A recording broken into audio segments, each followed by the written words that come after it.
"Whose side are you on? Mother?" he asked. I had already chosen, just not his. Across the polished mahogany, my son's eyes were river-stone cold, and the word mother cut like a verdict.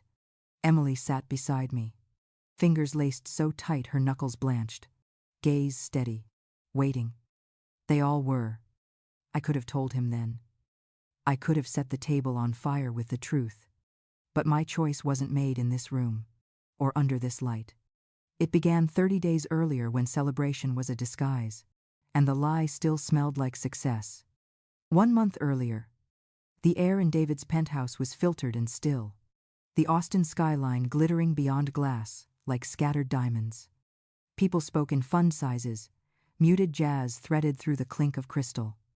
The air in David's penthouse apartment was thick with the scent of success, a heady mix of expensive perfume, champagne, and the faint, clean smell of money.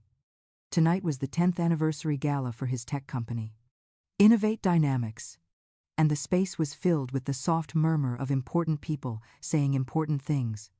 I smoothed down the silk of my dress, a quiet dove gray that felt out of place amongst the jewel-toned gowns of the other women. I felt like a spectator, a relic from a different world who had been given a front-row seat to my son's coronation. "Isn't it incredible, Carol?" Emily slid up beside me, her smile genuine and warm. A small island of sincerity in this sea of networking. She handed me a glass of champagne, her touch gentle. "David has worked so hard for this." Emily, my daughter-in-law. When David first brought her home, I remember thinking she was like a spring rain, gentle, life-giving, and utterly incapable of deceit. She was an architect, brilliant and creative, but she had put her own ambitions on a quiet back burner to support David's meteoric rise. She'd managed their life, designed their home, and poured the small inheritance from her parents into David's fledgling company years ago. She was the foundation upon which he had built this glittering empire. "He certainly has," I said, my eyes finding David across the room. He was a magnet, drawing people into his orbit with an easy laugh and a firm handshake. He looked magnificent in a tailored suit that probably cost more than my first car. But as I watched, a familiar, disquieting feeling settled in my stomach. He was talking to a city councilman, his arm draped possessively around Emily's waist. Yet his eyes were cold, scanning the room over her shoulder. It wasn't the gesture of a husband proud of his wife. It was that of a king displaying a beautiful possession. "Honey, why don't you get Mrs. Albright another one of those delicious crab cakes?" David said to Emily, his voice smooth as butter, but his eyes already moving to his next target. It was a dismissal, wrapped in a polite request. Emily's smile faltered for a fraction of a second, a tiny crack in a flawless vase, before she nodded and slipped away into the crowd. A woman with a severe black bob and a shark's smile approached me. "Carol, you must be bursting with pride." It was Jessica Vance, David's COO and business partner. Her gaze was sharp, analytical, as if she were assessing my value as a corporate asset. "What we've managed to build is nothing short of a miracle." There it was. We've. The word was so possessive, so absolute. I offered a tight-lipped smile. David and Emily have certainly made a beautiful life for themselves. I made sure to include Emily's name. A small, futile act of defiance. Jessica's eyes flickered with something I couldn't quite name: amusement, perhaps, or pity. Of course, Emily is a wonderful hostess. Her talents are invaluable. The subtext was clear. Emily was the party planner, the social accessory. Jessica was the partner. Later, the noise of the party began to feel like a physical weight. I needed a moment of silence. I slipped away from the main room and down a hallway to David's home office, a sanctuary of dark wood, leather, and the quiet hum of technology. I'd always loved this room. It reminded me of his father, Frank. Frank had been a builder, a man who worked with his hands, who believed integrity was the only cornerstone that mattered. What would he think of all this? Of this life that felt so frictionless? I sat in his large leather chair, the scent of him, sandalwood and ambition lingering in the air. My gaze fell upon his meticulously organized desk. I just wanted to breathe for a moment. But my eyes caught on a half-open drawer. A sliver of paper, a store's logo, was peeking out. I wasn't snooping. Not really. I was just tidying. An old motherly habit. I nudged the drawer closed. But the paper caught. With a sigh, I opened it fully to tuck the paper back inside. And then I saw it. It was a receipt from a boutique jeweler downtown. The kind of place where prices were whispered, not displayed. My heart gave a little squeeze of warmth. He'd bought something for Emily. Her birthday had been last month, and he'd been so busy. This must be a late, extravagant gift to make up for it. I smiled, letting myself feel a wave of relief. See, he loved her. I was just being a silly, overthinking old woman. But my eyes scanned the details, and the relief evaporated, replaced by a sudden, chilling cold. The date on the receipt was indeed Emily's birthday.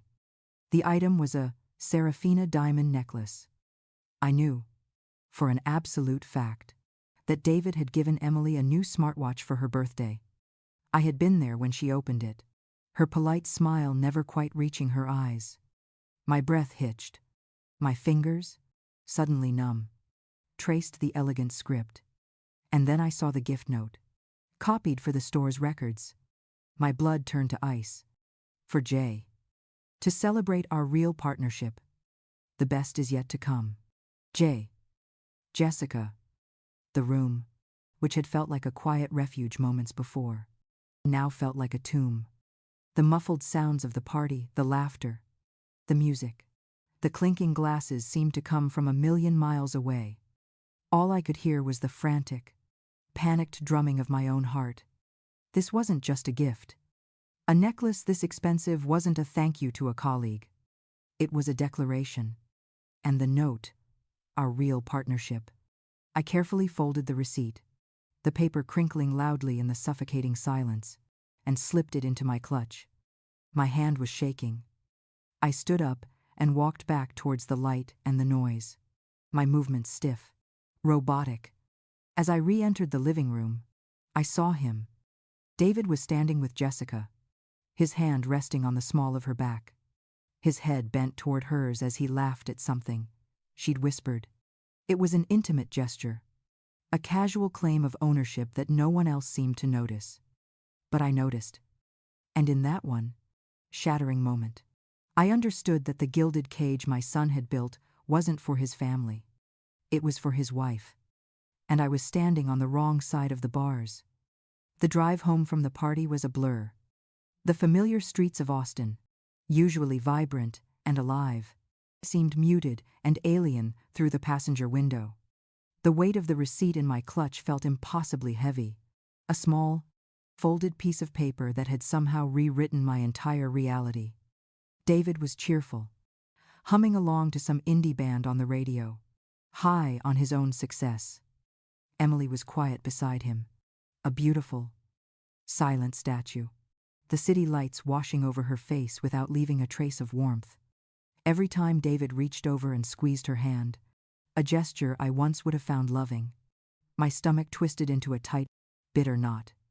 It was the gesture of a liar, a performance for an audience of one. Me. For the next week, I lived in a state of suspended dread. The receipt was my secret burden. I would take it out when I was alone, staring at the damning words, for Jay. Our real partnership until my vision blurred. Was I misinterpreting?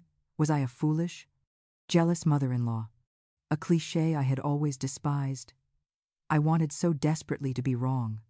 I clung to the hope that there was a logical, innocent explanation. But hope is a fragile thing, and my son seemed determined to crush it. I started finding excuses to visit their penthouse, offering to help Emily organize the catering for an upcoming charity fundraiser.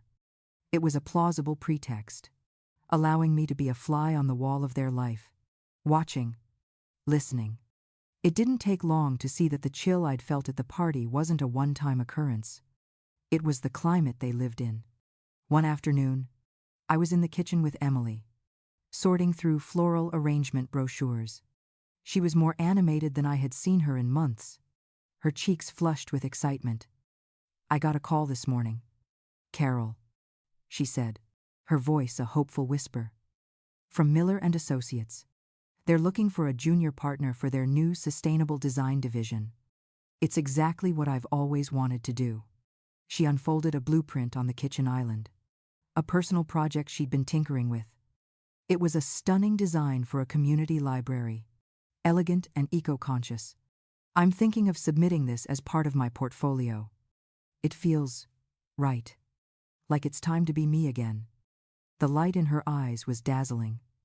For a moment, she was the vibrant, ambitious woman I remembered, not the subdued hostess who floated through her husband's life. Just then, David walked in, loosening his tie. He kissed the top of Emily's head, a perfunctory gesture, his eyes on his phone. "What's this?" he asked, glancing at the blueprint. Emily's face lit up. "David, I was just telling your mom. Miller and Associates called me. They have an opening." David looked up from his phone, and a mask of polite concern settled over his features. "Oh, wow. That's great, honey. Miller is a big deal." He picked up an apple from the fruit bowl, inspecting it. "But are you sure you have the bandwidth for that right now? The foundation gala is our biggest event of the year, and I really need you to focus on making it perfect." Emily's smile wavered. "I can do both. I've missed this, David." "I know you have," he said, his voice softening into a tone of patronizing reason. "But let's be realistic. You haven't worked in the field for almost 6 years. Your portfolio is dated. I just don't want to see you get your hopes up and then be disappointed. Why not wait another year? Once the next round of funding for Innovate is secure, you'll have all the time in the world to dabble." Dabble.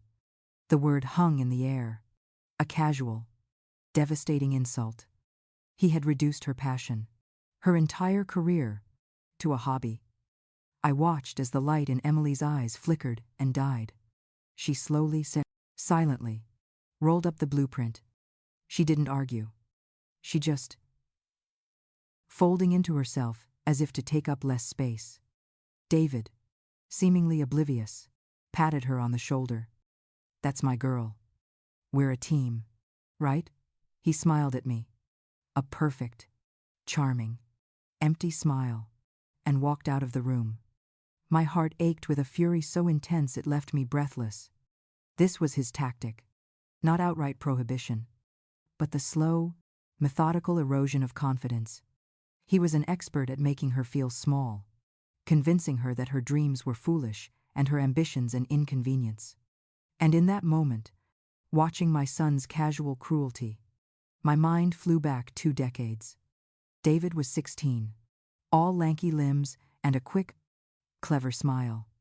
He was sitting at our kitchen table while his father, Frank, looked over his report card.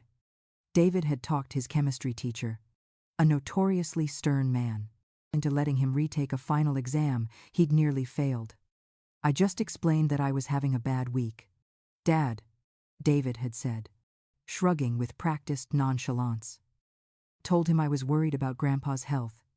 He understood. His grandpa had been perfectly fine. Later that evening, Frank and I were sitting on the porch. The air was soft with the scent of cut grass. "He's got a silver tongue. That boy," Frank had said, not with anger, but with a note of quiet caution that I remembered to this day. He took a long sip of his beer. "He's smart, Carol. Almost too smart sometimes. He knows exactly how to read people to get what he wants." He'd looked at me then, his gaze serious. "Just promise me we'll always teach him that people aren't problems to be managed or obstacles to be overcome. Character is what you do when no one's watching."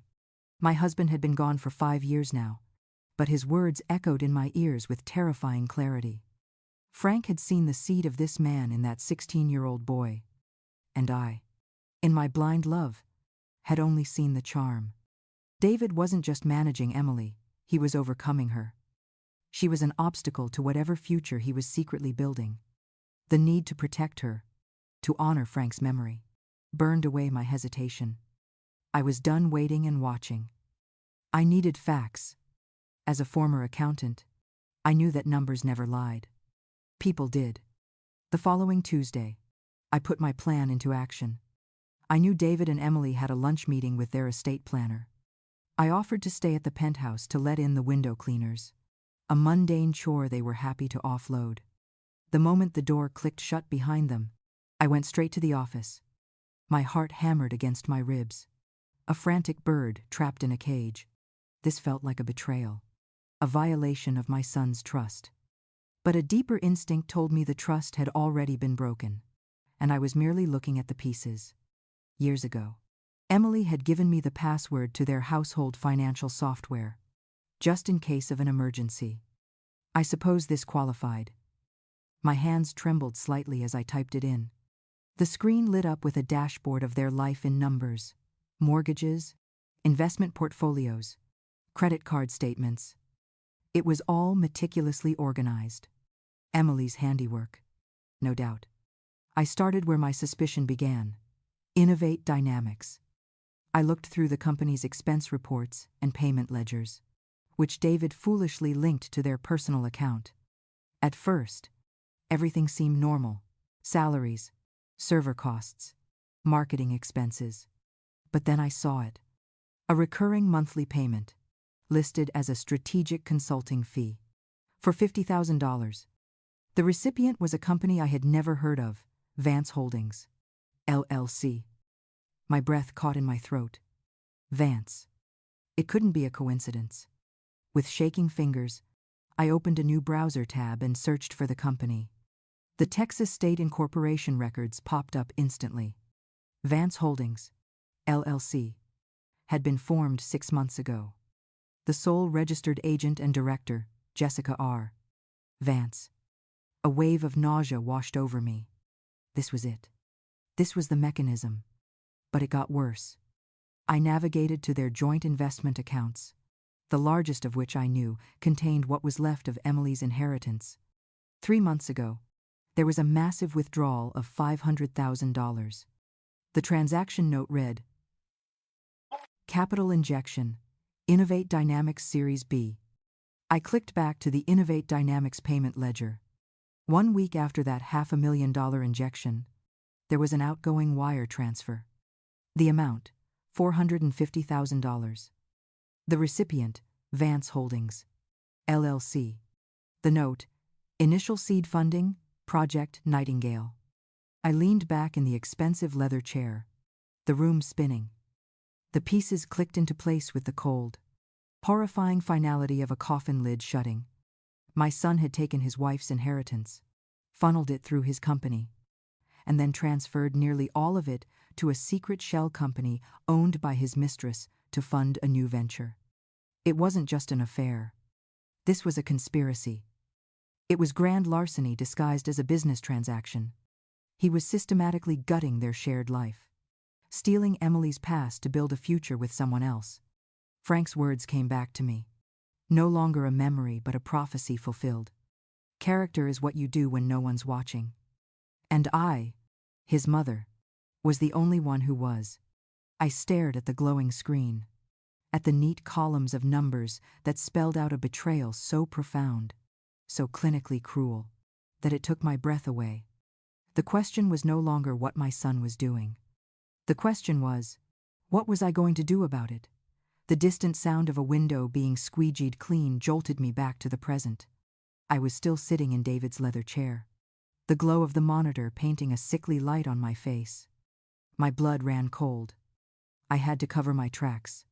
With frantic, precise movements, I closed the financial software, cleared the browser history, and shut down the computer.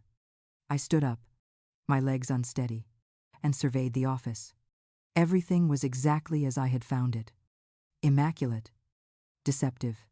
A perfect crime scene. When David and Emily returned an hour later, I was sitting on the living room sofa, calmly sipping a glass of water, a magazine open in my lap. I have no idea what pages I was looking at. The performance of my life was just beginning. I smiled, commented on how clean the windows were, and listened to them talk about their meeting. Every word my son spoke, every charming smile he gave his wife, was a lie I was now complicit in, and it felt like swallowing shards of glass. Driving home, my mind was a maelstrom. The mother in me wanted to turn the car around, to storm into that pristine apartment and scream at my son until my throat was raw. I wanted to hold up the evidence of his treachery and demand he explain the monster he had become. I wanted to see a flicker of the boy I raised, a flash of remorse in his eyes. But the accountant in me, the cold, logical woman who had spent 40 years finding the truth in columns of numbers, knew that would be a catastrophic mistake. He wouldn't show remorse, he would show rage. He would lie, twist the facts, and paint me as a senile, meddling fool. He would erase the digital trail I had just found, hide the assets more deeply, and accelerate his plan. And worse, he would turn Emily against me, convincing her I was a jealous mother-in-law trying to destroy their marriage. Confronting David would be an emotional release for me, but a strategic victory for him. I would lose the only weapon I had, the truth. That left only one other path, a path so terrifying my hands trembled on the steering wheel. I had to tell Emily. I had to be the one to detonate the bomb in the middle of her life, to show her that her marriage, her home, her future, were all an elaborate fiction. It felt like a betrayal of my own son, an unforgivable sin for a mother. But not telling her, letting him strip her of her dignity and her inheritance, leaving her with nothing but the rubble of their life together. That was the greater sin. My late husband's words echoed in my head. Character is what you do when no one is watching. I was the only one watching. My choice was clear. It was time to act. I waited 2 days, giving myself time to gather my thoughts and print the evidence. I needed a safe space. Away from the sterile glass box David and Emily called home. I called her on a Thursday morning. "Emily, dear, it's Carol," I said, my voice deliberately light. "I was just going through some of Frank's old things and found a box of photos from when David was a boy. I thought you might get a kick out of them. Do you have time to stop by for a cup of tea this afternoon?" She agreed without hesitation, her voice filled with a warmth that made my heart ache. She had no idea she was accepting an invitation to her own life's funeral. When she arrived at my small, quiet house, she brought a bouquet of daisies. "I saw these and thought of you," she said with a smile. The simple kindness of the gesture was almost my undoing. I led her into the living room, a room filled with worn, comfortable furniture and memories of a marriage built on honesty. We sat, and for a few minutes, I let us pretend. We talked about the weather, about the garden, about the fundraiser. Finally, I couldn't delay it any longer. I took a deep breath. "Emily," I began, my voice steadier than I expected. "The real reason I asked you here isn't to look at photos. It's because I found something, and I think you need to see it." A flicker of confusion crossed her face. I didn't speak further. Instead, I stood, retrieved a manila folder from my desk, and sat back down. I placed it on the coffee table between us. For a moment, she just stared at it as if it were a venomous snake. "What is it?" she whispered. "It's a story," I said softly. "Told in numbers." I opened the folder. With methodical calm, I laid out the documents one by one.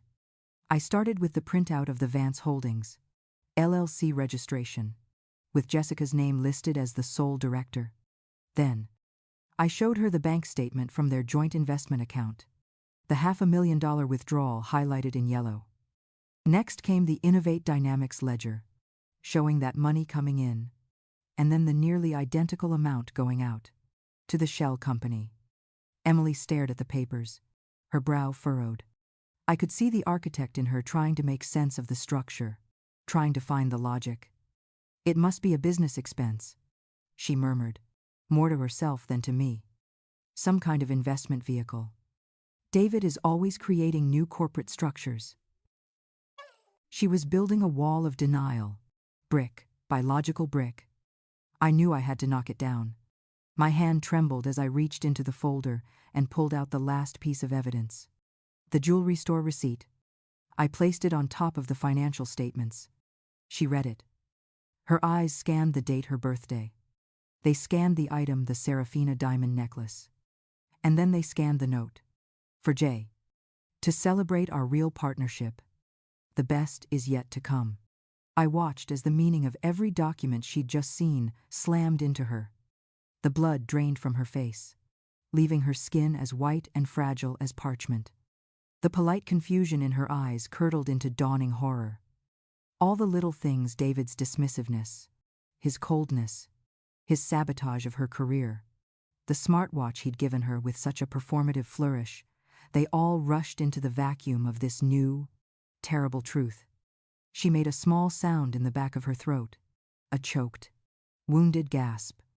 Her hand flew to her mouth, and her shoulders began to shake. The wall of denial didn't just crack, it exploded, leaving her utterly exposed. No, she whispered, shaking her head, the daisies on the table blurring through the tears that now streamed down her face. No, no, no. I moved to sit beside her on the sofa, placing a hand on her trembling arm. I didn't offer empty platitudes. I just sat with her in the ruins, letting the first wave of grief wash over her. After several long minutes of ragged sobs, she finally grew still. She wiped her eyes with the back of her hand and looked at me. Her gaze filled with a pain so profound it was almost physical. All of it? She asked, her voice raspy. My inheritance? I nodded slowly. He used it to start a new company with her. Project Nightingale. It's all in her name. The words hung in the air, clinical and brutal. He wasn't just cheating on her. He was erasing her. She stared into the middle distance, her architect's mind finally grasping the full, horrifying blueprint of her husband's betrayal. Then, something inside her shifted. I saw it in her jaw, a subtle tightening. The tears stopped.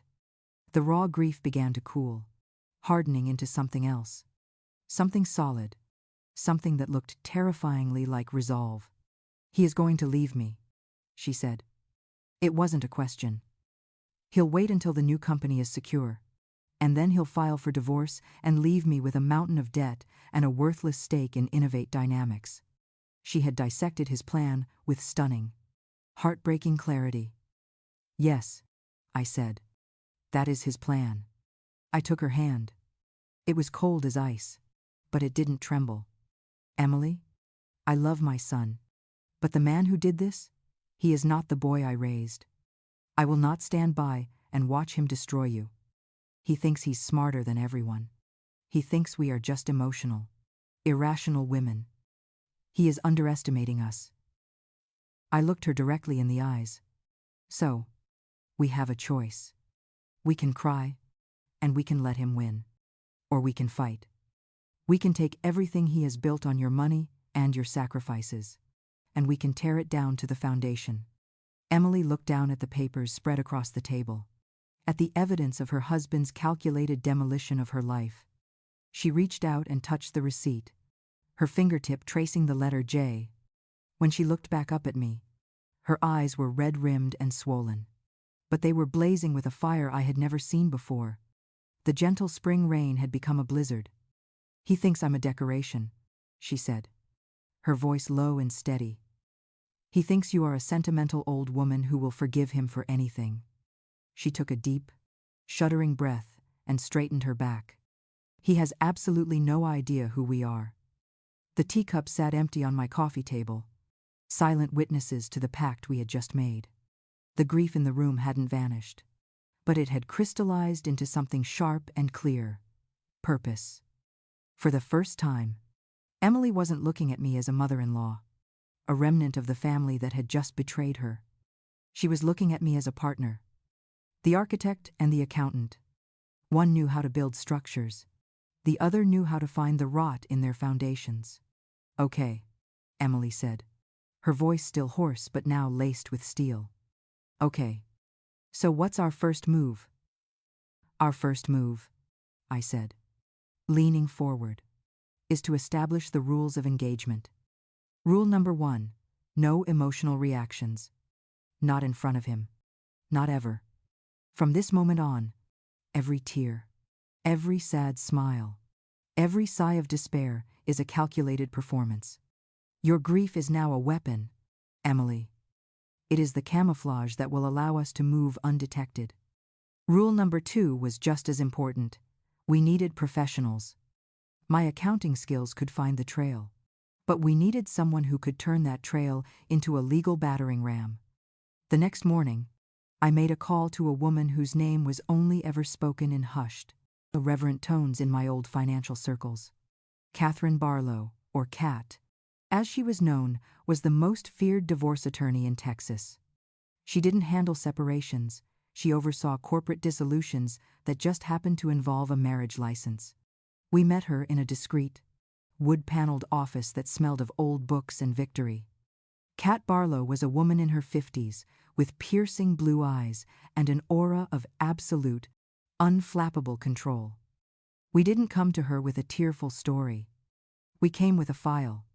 For 20 minutes, she listened in silence as I laid out the financial documents and Emily provided the context, her voice never wavering.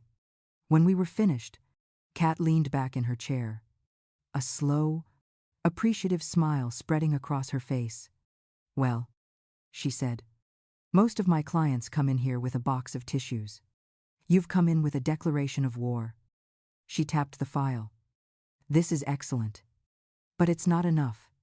He's hidden the bulk of the assets. And Project Nightingale is likely protected by a fortress of NDAs and corporate veils. We need more.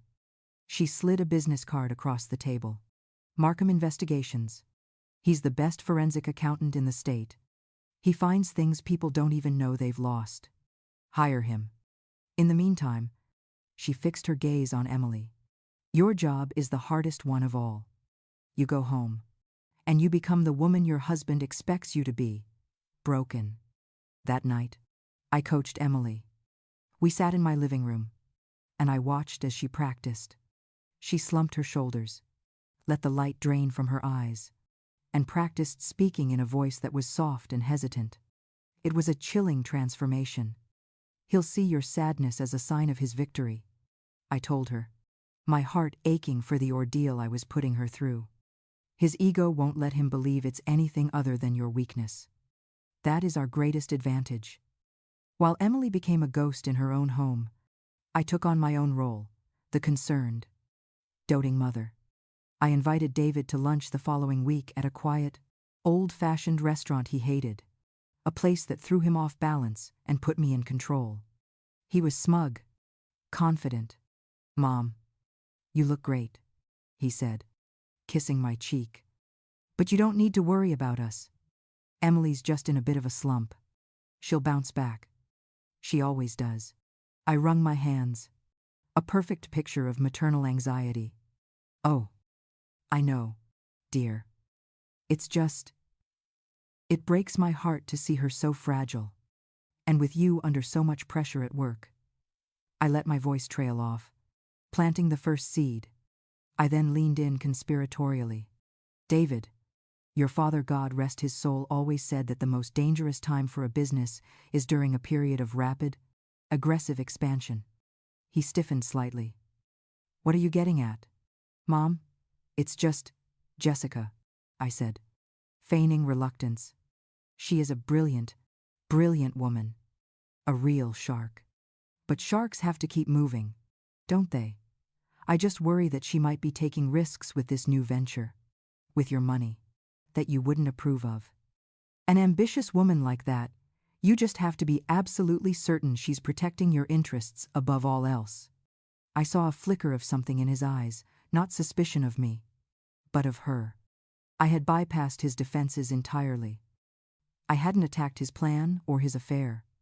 I had attacked his ego and his wallet, his two most vulnerable points. I had turned his greatest strength, his partnership with Jessica, into a potential liability in his own mind.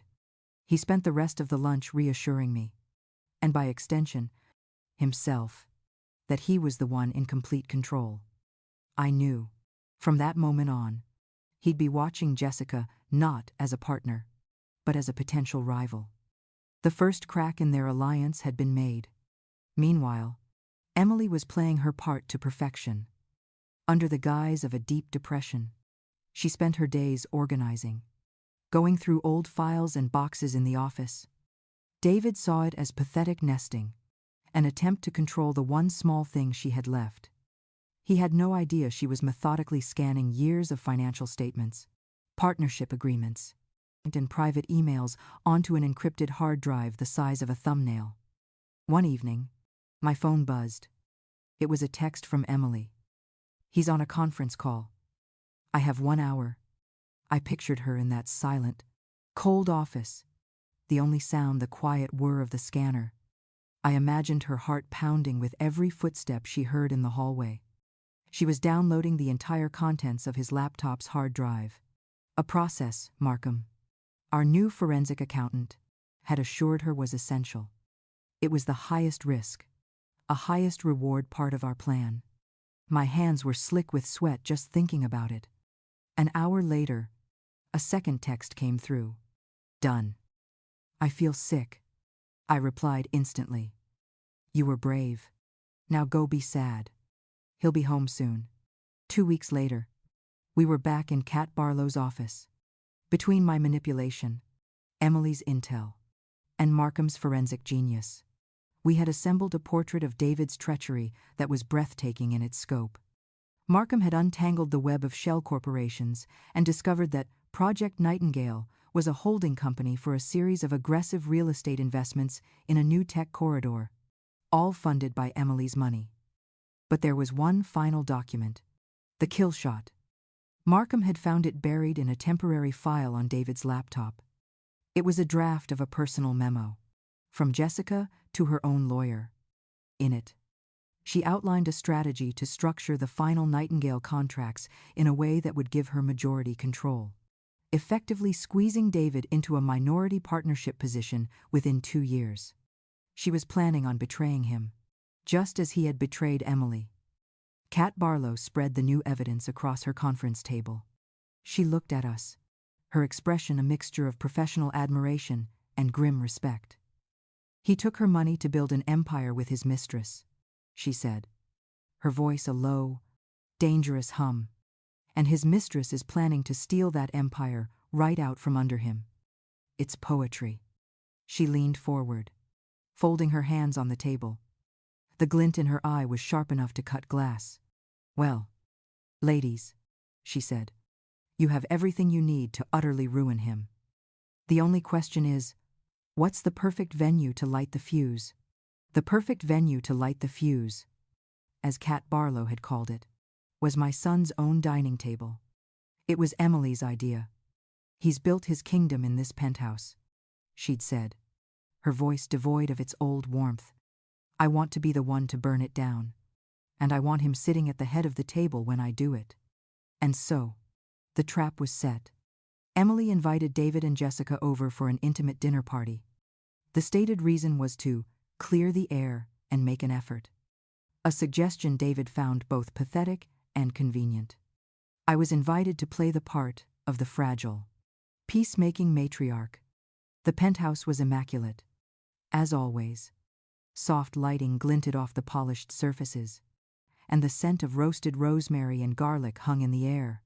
Emily, dressed in a simple but elegant black dress, was the picture of grace, but I could see the tension coiled in her shoulders, the storm gathering behind her calm, placid eyes. David and Jessica arrived together, laughing, already a unit. They brought an obscenely expensive bottle of wine. Jessica greeted me with an air kiss, her perfume sharp and territorial. "Carol, how wonderful of you to mediate," she purred, her words dripping with condescension. "We all just want what's best for Emily." David played his part beautifully, the concerned husband. He put his arm around Emily, pulling her into his side. Honey, you outdid yourself. Everything looks amazing. He was treating her like a child who had successfully completed a craft project. He had no idea she was the architect of his demise. We sat down, and the performance began. The first course was served, and the conversation was a masterclass in subtext. David was just telling me about the incredible new growth projections for Project Nightingale, Jessica said, looking at Emily with a pitying smile. It's going to be a game changer. The kind of thing that sets you up for life. She was dangling their future in front of the woman whose past she had stolen. That's wonderful, Emily replied, her voice a placid stream. I'm so glad David has such a dedicated partner. David beamed, basking in the glow of having his two women in one room. One, the beautiful, broken wife. The other, the brilliant, powerful partner. His ego was so large, so blinding. It couldn't see the cliff edge just inches from its feet. We make a great team, he said, raising his glass to Jessica.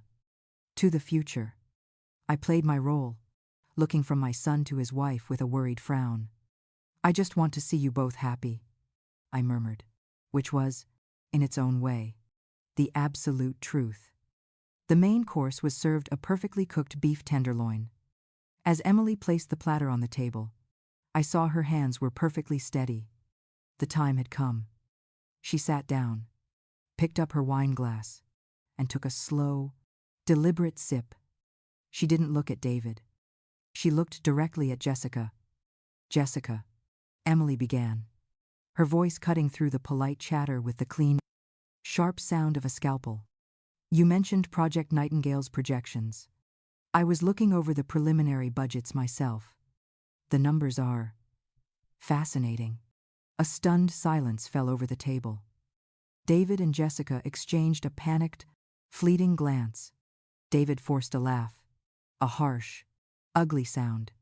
Honey, what are you talking about? You don't need to worry your pretty little head with budgets. Emily's gaze didn't waver from Jessica.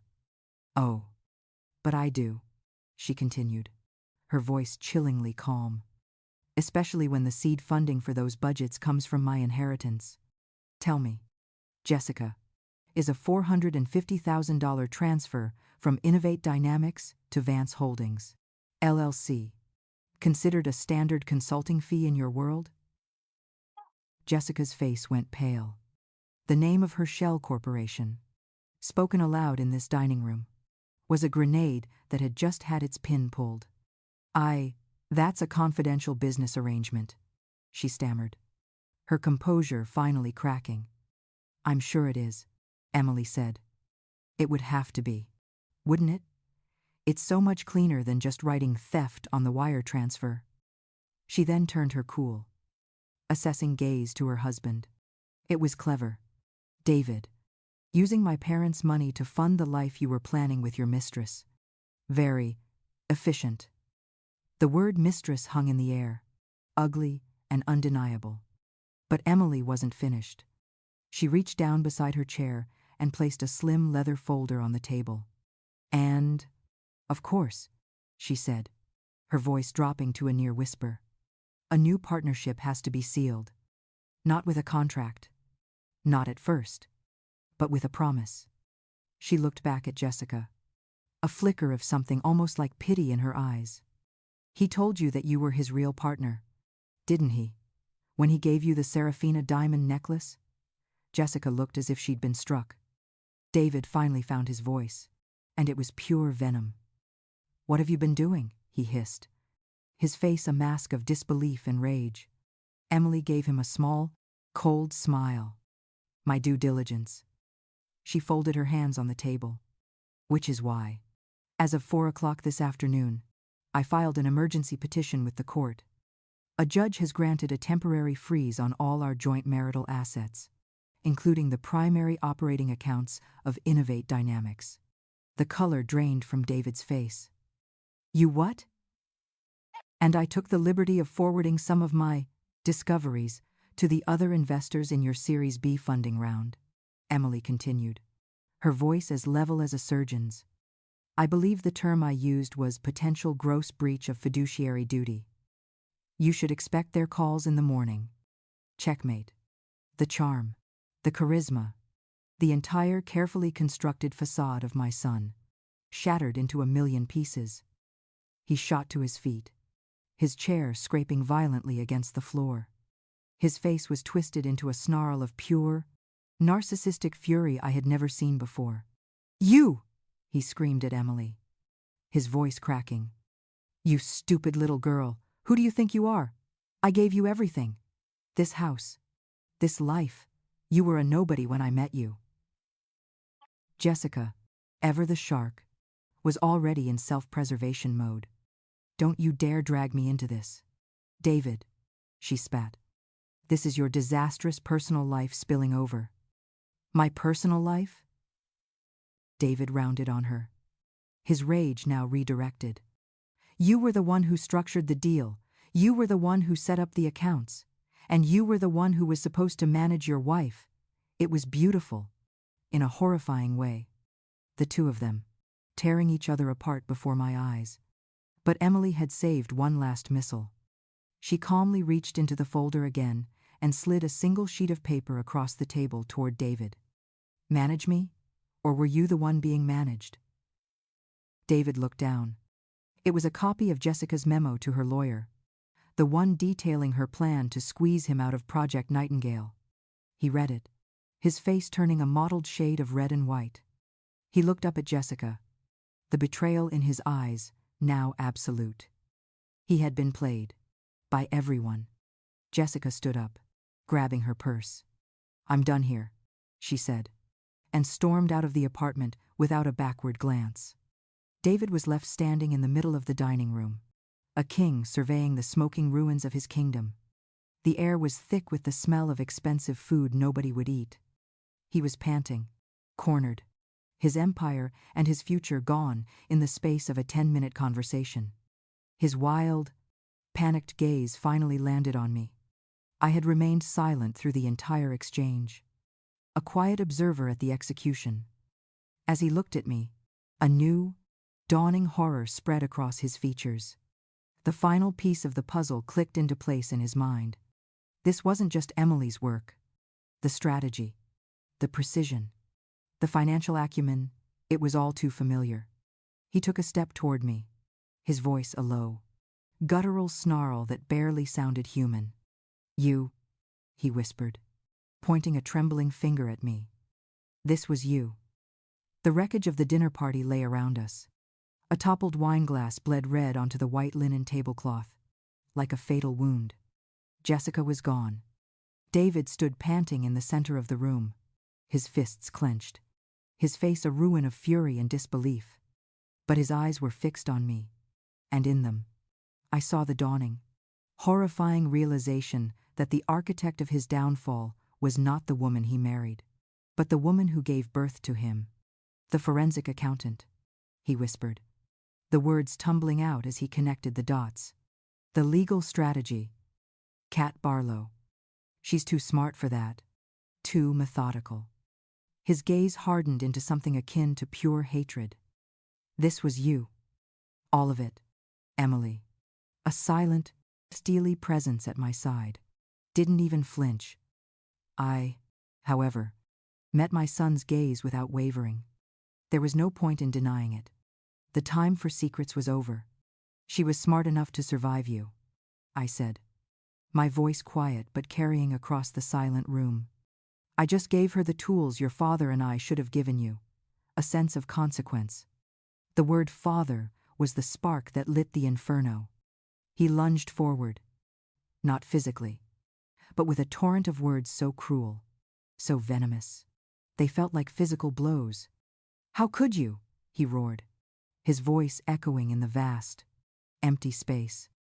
"I am your son, your blood, and you chose her, a nobody you've known for 10 years? You chose her over me?" This was not about choosing her, David. This was about choosing right from wrong. Right from wrong? He let out a bark of a laugh, a sound utterly devoid of humor. "What?" Was your life so empty after Dad died that you had to crawl into mine for some drama? Did your garden club get boring? Is this your new hobby? Mother, ruining lives? Every word was a carefully crafted dart, designed to wound me in the deepest, most personal way. He was belittling my life, my widowhood, my very identity, reducing me to a bored, meddling old woman. I felt the sting of tears behind my eyes, but I refused to let them fall. I would not give him the satisfaction. Your life was already ruined, David, I said, my voice dangerously calm. It was a lie, built on stolen money and false promises. All I did was turn on the lights. My calmness seemed to enrage him further. He began to pace, his movements agitated, like a caged animal. He ran a hand through his hair, his eyes wild. He was searching for the one weapon, the one final, unforgivable thing that he knew would shatter me completely. And then he found it. Dad, he spat, the name a curse on his lips. Dad would be rolling in his grave right now. He spent his whole life building things, creating a legacy. And you? You sneak around like a thief in the night and tear it all down. He always said your bleeding heart was a liability. He saw your weakness. He would be ashamed of you. That was it. The final blow. The invocation of my husband. The twisting of his memory into a weapon against me. For a moment, the air left my lungs. I felt the floor beneath me sway. The pain was so sharp, so sudden. It was like a physical impact. In my mind, I saw Frank's face. Not angry or ashamed, but kind. His eyes crinkling at the corners. His hands calloused from honest work. I heard his voice. Not the cruel words David had invented, but his real voice, full of warmth and caution, speaking to me on the porch all those years ago. Character is what you do when no one's watching. And in that memory, I found my strength. The grief, the shock, the pain, it all burned away, leaving behind a core of pure, unshakable certainty. I had not betrayed Frank's memory. I was honoring it. I took a step forward, and for the first time, my son flinched. You dare, I said, my voice low and trembling with a cold fury he had never heard from me before. You dare to speak his name in this room, in this monument to your own greed. Your father was a man who could look himself in the mirror every morning. Could you? He opened his mouth to retort, but I cut him off. He built things. You're right. He built a home with his own two hands. He built a reputation for honesty. He built a family on a foundation of love and respect. What have you built, David? A house of cards, bought with your wife's inheritance. Your father would not be ashamed of me. He would be devastated by you. He would be heartbroken to see the hollow, grasping, faithless man his son has become. The tears were streaming down my face now, hot and silent. They were not tears of weakness, but of rage and of grief for the son I had truly ever, finally lost. You ask me why I helped her? I gestured to Emily, who stood beside me, my silent, unwavering ally. I did it because she is a good, decent person who you were systematically trying to annihilate. I did it because after a lifetime of loving you blindly, my eyes are finally open. This was never about choosing her over you. It was about choosing integrity over blood, a choice you are clearly incapable of understanding. He stared at me, his mouth agape. All the fight, all the rage, seemed to drain out of him, leaving behind something empty and ugly. He had thrown his most powerful weapon at me, and it had not worked. He had nothing left. His face shuddered, becoming a cold, blank mask. The sun was gone, and only the monster remained. Get out, he said, his voice flat. Dead. I didn't move. Get out of my house, he repeated, his voice rising to a venomous hiss. Both of you. As far as I'm concerned, you died 5 years ago with him. "You are no longer my mother." The words were meant to be his final victory, his act of banishment, but they held no power over me anymore. I had already mourned his loss. I simply nodded. I turned to Emily, who looked at me with an expression of fierce, unwavering loyalty. I took her arm, and together, we walked towards the door. We didn't run. We didn't scurry. We walked with the quiet dignity of two people who had survived a war. At the door, I paused for a moment and looked back. I saw my son, standing alone amidst the opulent wreckage of his life, looking small, and lost, and utterly alone. We stepped into the elevator, and the polished doors slid shut, sealing him away in his glass tower. As we began our silent descent, the adrenaline finally left me, and a deep, shuddering sob escaped my lips. The full weight of what had just happened, disowned by my only child, crashed down on me. Emily didn't say a word. She simply reached out and took my hand, her grip firm and strong. In that moment, the roles were reversed. She was no longer the victim I was protecting. She was the partner holding me up. The elevator doors opened into the sterile lobby, and the silence was broken only by my ragged breathing. "Thank you, Carol," Emily whispered, her voice thick with emotion. "For everything." I squeezed her hand, drawing strength from her. I met her gaze in the reflective surface of the elevator doors, and I saw not a victim, but a warrior.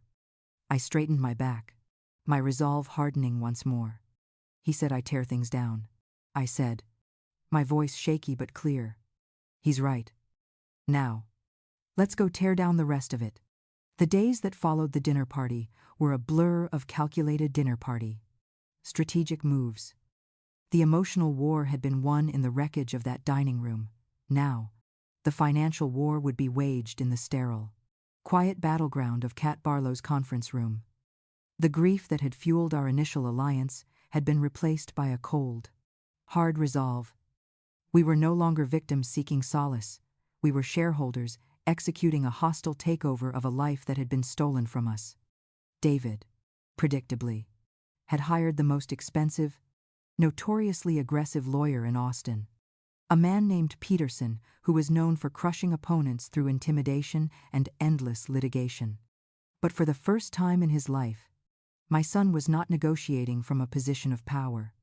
He was cornered, his assets frozen, and his investors circling like vultures. We all met for a single 4-hour settlement negotiation. The air in the conference room was thick with animosity. David sat beside his lawyer, looking diminished.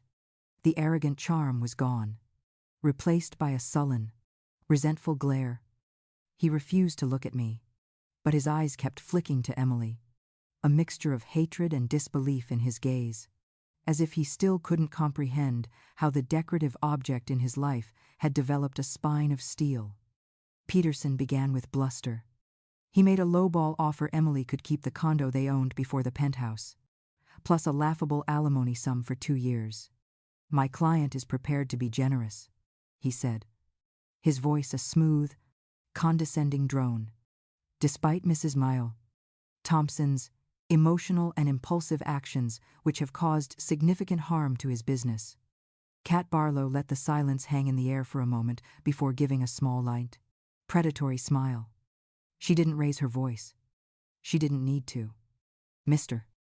Peterson," she began, her voice like chips of ice, "let's dispense with the theater.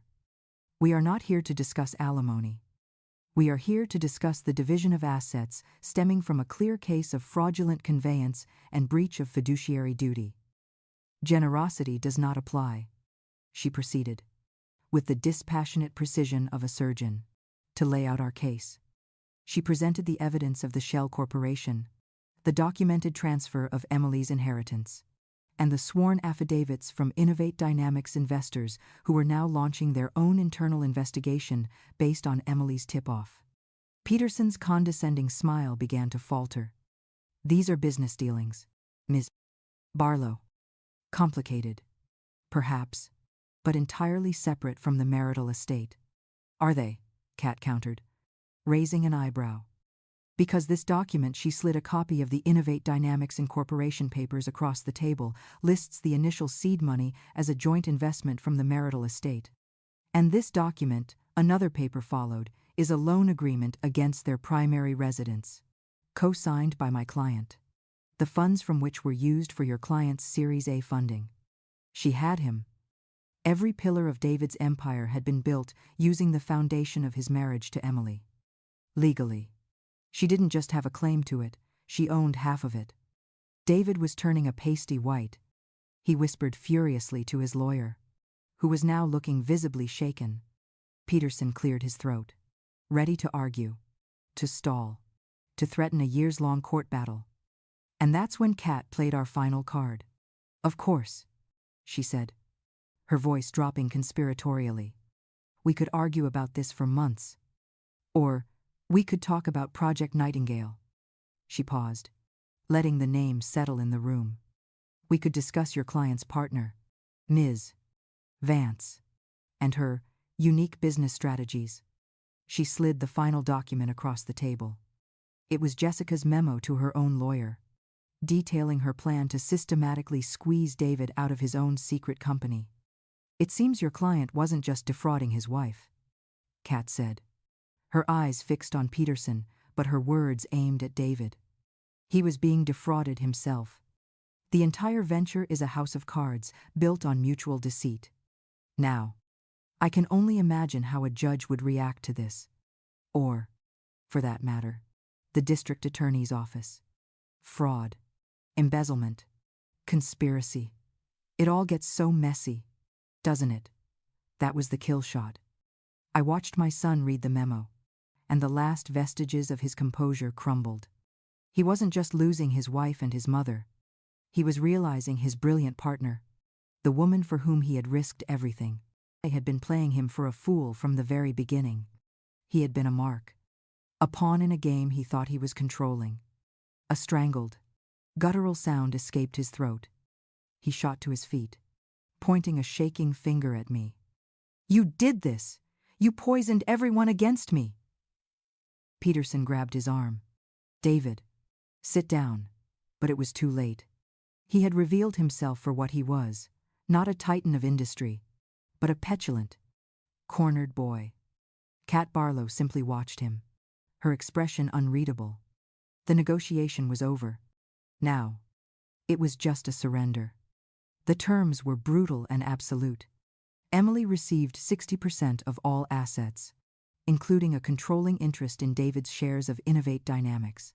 She got the penthouse. Free and clear. A strict gag order was put in place, preventing him from ever speaking publicly about her or me. By the time the lawyers were finished, my son was left with a fraction of his fortune, a company in free fall, and a reputation that was utterly destroyed. The fallout was swift. As Kat had predicted, the investors pulled out. Innovate Dynamics, once the darling of the Austin tech scene, was forced to sell for parts to a competitor for pennies on the dollar. Jessica Vance, facing her own legal battles and now radioactive in the venture capital world, vanished. I heard through the grapevine that she had moved to Singapore, her reputation in the U.S. financial markets permanently tarnished. A week after the papers were signed, Emily and I stood in the cavernous living room of the penthouse. The minimalist furniture was gone, sold off. Stacks of moving boxes were everywhere, bearing Emily's name in bold, black marker. The setting of her humiliation was now the launch pad for her future. The gilded cage was hers, but she was dismantling it, piece by piece. She walked to the massive floor-to-ceiling windows and looked out at the glittering Austin skyline. For a long time, she was silent. You know, she said finally, her voice soft but clear. I never really liked this view. It always felt like I was looking at someone else's life. She turned to me, and for the first time in a very long time, I saw a genuine, unburdened smile on her face. It was beautiful. Now, I said, returning her smile, you get to build your own. 1 year later, the air didn't smell of expensive perfume and ambition anymore. It smelled of sawdust, fresh earth, and the promise of something new. I stood on a bustling construction site, the Texas sun warm on my face, and watched as the skeleton of a new building rose against the bright blue sky. This was a place of beginnings, not endings. A woman in a hard hat and dusty work boots strode towards me, a large blueprint tucked under her arm. She was pointing, giving confident, clear instructions to a foreman, who nodded respectfully and relayed her orders. The woman's face was glowing with a vitality I hadn't seen in years. It was Emily. She wasn't a ghost in a penthouse anymore. She was an architect in her element. She was home. After selling the penthouse and most of its contents, Emily had used a significant portion of her settlement to fund this project, the Phoenix House, a transitional shelter for women escaping domestic and financial abuse. She had designed it herself, not as a sterile institution, but as a place of light and dignity, with private rooms, communal gardens, and a resource center for legal and career counseling. She wasn't just building a shelter, she was building a sanctuary. "The foundation is solid," she said, her voice bright as she reached me, tapping the rolled-up blueprint. "We're ahead of schedule." I never had a doubt. I smiled. "You've always been good at building strong foundations."